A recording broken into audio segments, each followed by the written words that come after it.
ହାଇଦ୍ରାବାଦ ଜିତିବା ପରେ ପଏଣ୍ଟ ଟେବୁଲରେ ବବାଲ, ଚେନ୍ନାଇକୁ ଲାଗିଲା ବଡ଼ ଝଟକା। ଜାଣନ୍ତୁ ଆଜିର ପଏଣ୍ଟ ଟେବୁଲ। ଆଇପିଏଲରେ ଡିଫେଣ୍ଡିଂ ଚମ୍ପିୟନ ଚେନ୍ନାଇ ସୁପର କିଙ୍ଗସର କ୍ରମାଗତ ଦ୍ୱିତୀୟ ପରାଜୟ। ହାଇଦ୍ରାବାଦ ଠାରୁ 6 ୱିକେଟରେ ପରାସ୍ତ ହୋଇଛି ସିଏସ୍କେ।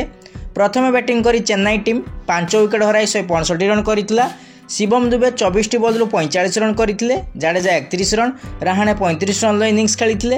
ଜବାବରେ 18.1 ଓଭରରେ 4 ୱିକେଟ ହରାଇ ସନରାଇଜର ଟିମ୍ ଟାର୍ଗେଟ୍ ହାସଲ କରିନେଇଥିଲା। ବିସ୍ଫୋରକ ବ୍ୟାଟିଂ କରିଥିବା Abhishek Sharma player of the match ବିବେଚିତ ହୋଇଛନ୍ତି।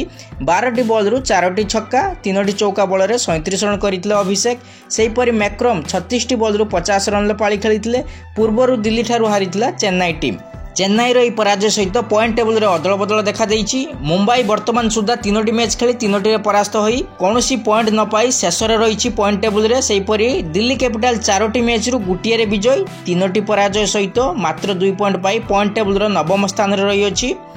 ରୟାଲ ଚ୍ୟାଲେଞ୍ଜର ବେଙ୍ଗଲୋର ମୋଟ 4ଟି ମ୍ୟାଚ୍ ଖେଳି ଗୋଟିଏରେ ବିଜୟୀ, 3ଟି ପରାଜୟ ସହିତ 2 ପଏଣ୍ଟ ପାଇ ପଏଣ୍ଟ ଟେବୁଲର ଅଷ୍ଟମ ସ୍ଥାନରେ ରହିଅଛି। ଗୁଜରାଟ ଟାଇଟନ୍ 4ଟି ମ୍ୟାଚ୍ରୁ 2ଟିରେ ବିଜୟୀ, 2ଟି ପରାଜୟ ସହିତ 4 ପଏଣ୍ଟ ସହିତ ପଏଣ୍ଟ ଟେବୁଲର ସପ୍ତମ ସ୍ଥାନରେ ରହିଥିବା ବେଳେ ପଞ୍ଜାବ କିଙ୍ଗସ୍ 4ଟି ମ୍ୟାଚ୍ରୁ 2ଟିରେ ବିଜୟୀ, 2ଟି ପରାଜୟ ସହିତ 4 ପଏଣ୍ଟ ପାଇ ପଏଣ୍ଟ ଟେବୁଲର ଷଷ୍ଠ ସ୍ଥାନରେ ରହିଅଛି।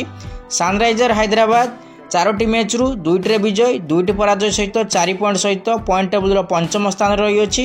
ଲକ୍ଷ୍ନୌ ସୁପର ଜାଏଣ୍ଟସ୍ 3ଟି ମ୍ୟାଚ୍ରୁ 2ଟିରେ ବିଜୟୀ, 1ଟିଏ ପରାଜୟ ସହିତ 4 ପଏଣ୍ଟ ପାଇ ପଏଣ୍ଟ ଟେବୁଲର ଚତୁର୍ଥ ସ୍ଥାନରେ ରହିଥିବା ବେଳେ ଚେନ୍ନାଇ ସୁପର କିଙ୍ଗସ୍ 4ଟି ମ୍ୟାଚ୍ରୁ 2ଟିରେ ବିଜୟୀ, 2ଟି ପରାଜୟ ସହିତ 4 ପଏଣ୍ଟ ପାଇ ପଏଣ୍ଟ ଟେବୁଲର ତୃତୀୟ ସ୍ଥାନରେ ରହିଅଛି।